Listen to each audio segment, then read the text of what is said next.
महाप्रसाद जननी सर्व सौभाग्यवर्धिनी आदि व्याधि हरा नित्यम तुलसी त्वम नमोस्तुते।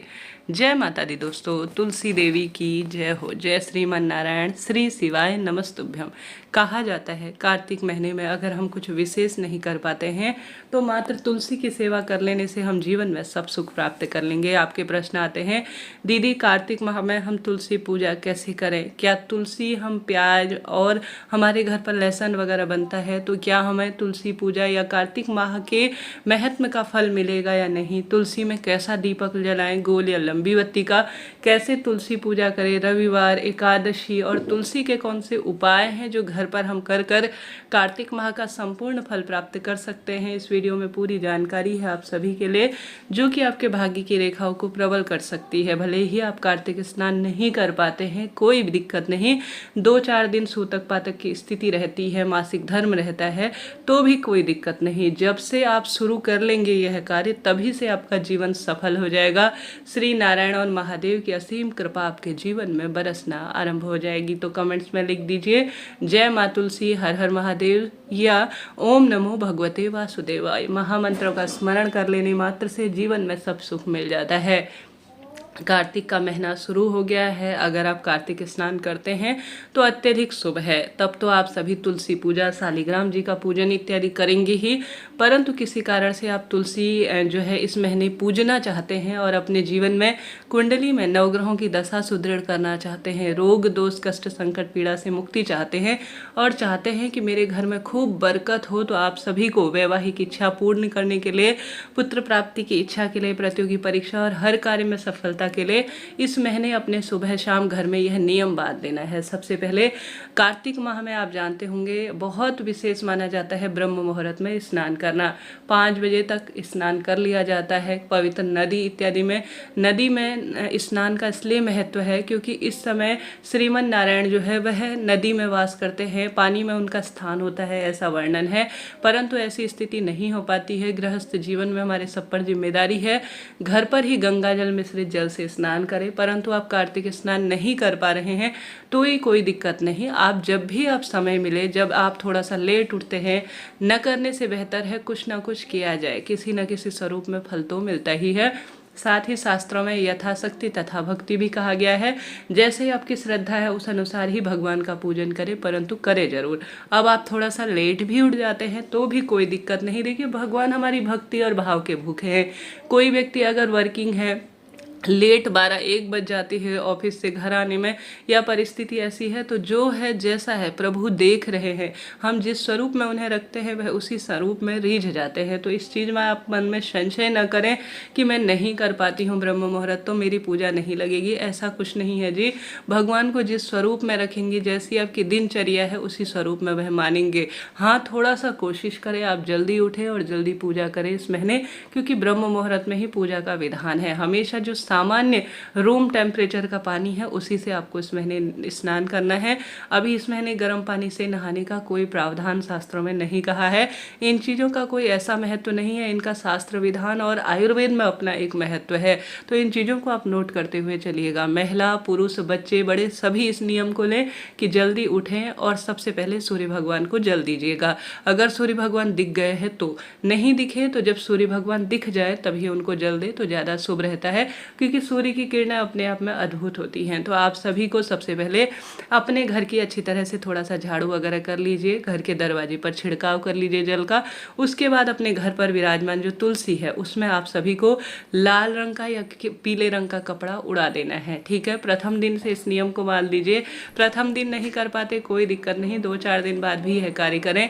एक पूजा की थाली जिसमें आप सभी गोल बत्ती का दीपक रखें, चाहे तो यह दीपक लंबी बत्ती का भी लगा सकते हैं, क्योंकि जो लंबी बत्ती है वह वंश में वृद्धि करती है, धन धान्य रोग कर्ज इत्यादि से मुक्ति मिलती है और इसमें जो है माता लक्ष्मी की कृपा भी मान्य होती है। और घी का ही दीपक तुलसी में लगाया जाता है। भूल कर भी आप सभी जो है तेल का दीपक ना लगाएं, इस बात का ध्यान रखें। या तो तिल का तेल या जो है घी, बस यही प्रयोग में लिया जाता है तुलसी पूजन में। सरसों के तेल का प्रावधान नहीं है।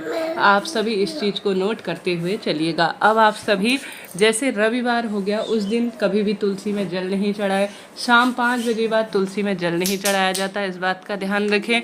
साथ के साथ इस बात का ध्यान रखें, एकादशी, अष्टमी और प्रदोष काल में और शाम के समय, साथ के साथ व्रत हो जिस दिन आपका प्रदोष का, कभी भी तुलसी तोड़ी नहीं जाती। हमेशा तुलसी को आप इस महीने ऐसे पूजें जैसे आप अपनी बहन बेटियों को पूज रहे हैं। सबसे पहले ब्रह्म मुहूर्त में आपको विशेष तिथियों में अपनी मनोकामना कहते हुए तुलसी में दूध भी मिलाना है। कच्चा दूध और जो हल्दी होती है वह एक तरह से तुलसी को पोषण देती है और साथ के साथ रोगों से उसे मुक्त करती है और यह मनोकामना पूर्ति में भी सहायक होती है। तो आप सभी को जब प्रथम दिन कार्तिक माह का या किसी कारण से मासिक धर्म वगैरह की स्थिति रही है और आप प्रथम, द्वितीय, चतुर्थ, 5वें दिन नहीं कर पाते हैं तो भी कोई दिक्कत नहीं। आप जो है जब भी आप लगे कि मैं कर पाऊंगी आज से तुलसी की पूजा, उसी दिन से आप आरंभ कर लीजिए। तुलसी की जड़ में आप सभी चाहे तो शालिग्राम जी को बैठाकर रोज पूजन कर सकते हैं, चाहे तो भगवान श्री कृष्ण लड्डू गोपाल को बैठाकर पूजन कर सकते हैं, श्री नारायण के विग्रह स्वरूप को पूजित कर सकते हैं। सबसे पहले जो तुलसी का कुंडा है उसे अच्छी तरह से रंग रोगन करें, चाहे तो नई तुलसी लाकर रोपित कर सकते हैं। आप सभी एक घर में 2 तुलसी हमेशा रखें। एक तुलसी कार्तिक माह में पूजन कर कर आप जब देव उठान एकादशी के दिन विवाह करेंगे तो आप शालिग्राम जी से इनका विवाह कर कर इसे दान में दे सकते हैं। कई भक्तजन हालांकि दान नहीं देते, कोई दिक्कत की बात नहीं है। सबसे पहले आप सभी को तुलसी में जल चढ़ाना चाहिए। कोशिश करें घर के सभी सदस्य बहुत कम, थोड़ा थोड़ा ही तुलसी में जल चढ़ाएं, नहीं तो तुलसी गल जाती है। इस चीज़ का भी ध्यान रखें। तुलसी में आप सभी सबसे पहले जल चढ़ाएं और थोड़ा सा कच्चा दूध चढ़ाएं, फिर वापस आप जल चढ़ाएं। अब कच्चा दूध भी रोज नहीं चढ़ाना है, इस चीज़ का ध्यान रखें। पूर्णिमा और साथ के साथ अमावस्या, द्वादशी तिथि, गुरुवार, इन पर ही आप सभी को ओम नमो भगवते वासुदेवाय या ओम महालक्ष्मी नमो नमः या ओम तुलसी देवे नमो नमः कहते हुए दूध, जल, थोड़ा दूध और जल, इस तरह से आप प्रक्रिया रखें। उसके बाद आप सभी इस महीने तुलसी में जो है सिंदूर नहीं लगाएंगे, सिर्फ लाल चंदन और पीला चंदन लगाएंगे, इस बात का ध्यान रखें। कुंवारी अवस्था में तुलसी को पूजा जाता है, फिर जो है देव उठान एकादशी पर उनका शालिग्राम जी से विवाह किया जाता है, उसी दिन सिंदूर उन पर लगाया जाता है। अब आप सभी को अपने ही स्थान पर तुलसी माँ की 7 परिक्रमा लगानी है। अगर तुलसी में पीछे से घूमने की नहीं है व्यवस्था तो तुलसी में आप धागा लपेट दीजिए और अपने ही स्थान पर 7 आप प्रदक्षिणा लगाएं, निरंतर मंत्र जाप करते हुए। तुलसी में आप हल्दी, कुमकुम और जो हल्दी, सिंदूर नहीं लगाना, हल्दी, कुमकुम, लाल चंदन, अक्षत लगा सकते हैं। एकादशी और जो है रविवार तुलसी में जल नहीं चढ़ाया जाता, इस बात का ध्यान रखें। भले ही वह इस महीने की जो है बात मैं बता रही हूँ, उन चीज़ों को नोट करते हुए चलिएगा। जो पूजित तुलसी है उसके पत्ते नहीं तोड़ें। अगर आप कार्तिक स्नान करें या तुलसी का पूजन करें, इस बात का आप ध्यान रखें। आप जो है एक दूसरी अलग तुलसी रखें, 3-4 तुलसी घर में रख सकते हैं अगर जगह हो तो। उनमें से सर्दी जुकाम हो जाता है, तुलसी का कोई उपाय करते हैं तो उनमें से तुलसी तोड़ें तो किसी भी स्वरूप में दोष नहीं लगेगा, इस चीज़ को नोट करते हुए चलिएगा। तुलसी में जल चढ़ाएं, सिर्फ जो है 5 बजे तक ही तुलसी में जल चढ़ाया जा सकता है, उसके बाद नहीं। सुबह शाम दीपक लगाएं, इस बात का आप ध्यान रखें। साथ के साथ शाम को जो है किसी भी स्वरूप में किसी भी पेड़ की पत्ती ना टूटे, खास तौर पर तुलसी की।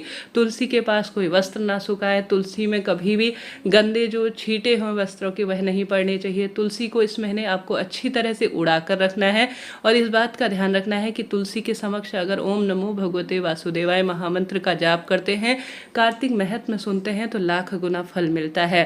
साथ ही तुलसी के पास आप श्री नारायण की पूजा करते हैं, शालिग्राम जी का पूजन, पथवारी जी का पूजन करते हैं तो इसे बहुत शुभ और श्रेष्ठ माना जाता है। इसके अद्भुत सुख मिलते हैं। साल भर की तुलसी पूजा का फल इस महीने स्कंद पुराण में लिखा गया है, मिल जाता है। तो आपको यह दिनचर्या रखनी है। और साथ ही आप जो है सिर्फ सुबह जल चढ़ाएं, शाम को जल नहीं चढ़ाएं। दीपक आप दोनों समय लगाएं, घी का हो, तिल के तेल का हो, यही दीपक प्रयोग लेना है। लंबी बत्ती का भी लगा सकते हैं तुलसी में, गुरुजी तो गोल बत्ती कहते हैं। तो आपका मन क्या गवाही देता है उस अनुसार आप कार्य कर सकते हैं। तुलसी में दोनों दीपक लगाए जा सकते हैं। तुलसी में एक जो दीपक लगा रहे हैं मिट्टी का, वह आप बार बार ले सकते हैं, बस उसे थोड़ा सा साफ कर लीजिए। आटे का दीपक तो एक बार में ही प्रयोग होगा, इस चीज़ का आप ध्यान रखें। आप कुछ भी नहीं कर पा रहे हैं इस महीने, बस बस तुलसी की भली सी भांति आप पूजा करें, रोज दीपक लगाएं, नियमबद्ध तरीके से तुलसी की उपासना कर लेंगे तो आप संपूर्ण सुख प्राप्त कर लेंगे।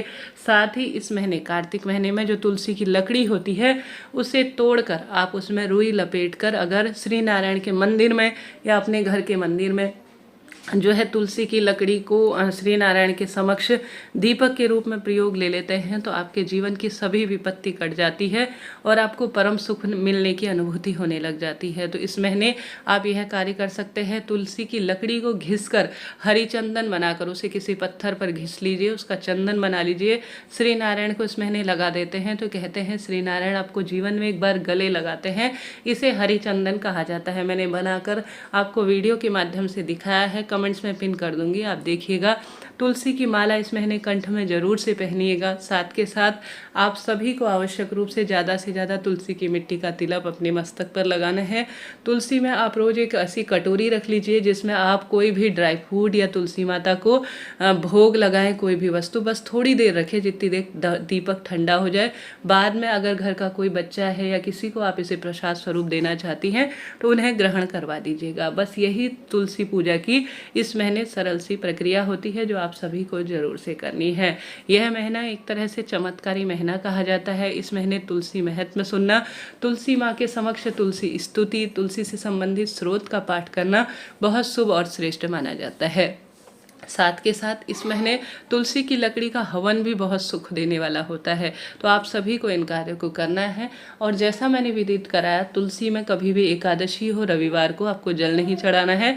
अगर कार्तिक स्नान कर रहे हैं, बीच में मासिक धर्म की स्थिति आ जाती है तो उतने 5 दिनों को आप जो है तुलसी पूजन से स्वयं को दूर रख लीजिए और साथ ही श्री नारायण की सेवा से भी आप दूर रख लीजिए स्वयं को। बस मंत्र जाप, कार्तिक महत्व और मन ही मन भगवान की जो आप मानसिक पूजा करते हैं वह करते रहें, कोई दिक्कत की बात नहीं। तुलसी में जल चढ़ाने, दीप लगाने का कार्य आपके बच्चे, अगर आपके पति कर लेते हैं या घर में कोई जो व्यक्ति है वह कर लेते हैं आपके स्थान पर, तो उसका पुण्य प्रताप आपको मिल जाता है। तो चिंता टेंशन की कोई बात नहीं है। तो इस महीने घर पर अगर तुलसी है उसमें आप अच्छा सा कोई वस्त्र उसे उड़ा कर रखते हैं, नियमित उसकी इस तरह से सेवा करते हैं। हमेशा तुलसी को थोड़ा ऊंचे स्थान पर रखना है, बेडरूम में नहीं रखना। घर के दरवाजे पर लहलहाती हुई तुलसी, उसमें लगता हुआ दीपक, उसकी विशेष सेवा आराधना। कहते हैं यमराज को घर में प्रवेश नहीं करने देती। अगर सपने में बुरी जो है बातें सुनाई देती है, सपने में कोई ऐसे लगे कि मन आज डर गया है, सपना बुरा आया है, तो तुलसी माँ के समक्ष कहकर आइए। पूरा आपका जो मन में डर था कहा जाता है वह खत्म हो जाता है। तुलसी अगर लहलहाती हुई घर के दरवाजे में होती है तो उसका अद्भुत परिणाम मिलता है।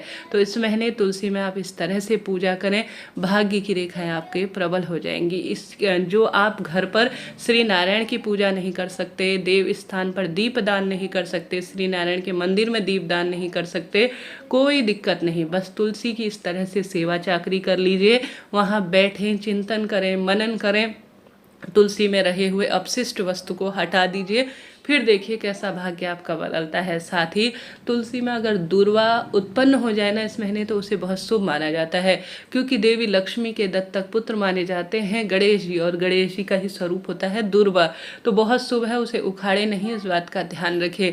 तो इस तरह से आपको इस महीने तुलसी पूजा का विधान रहना है।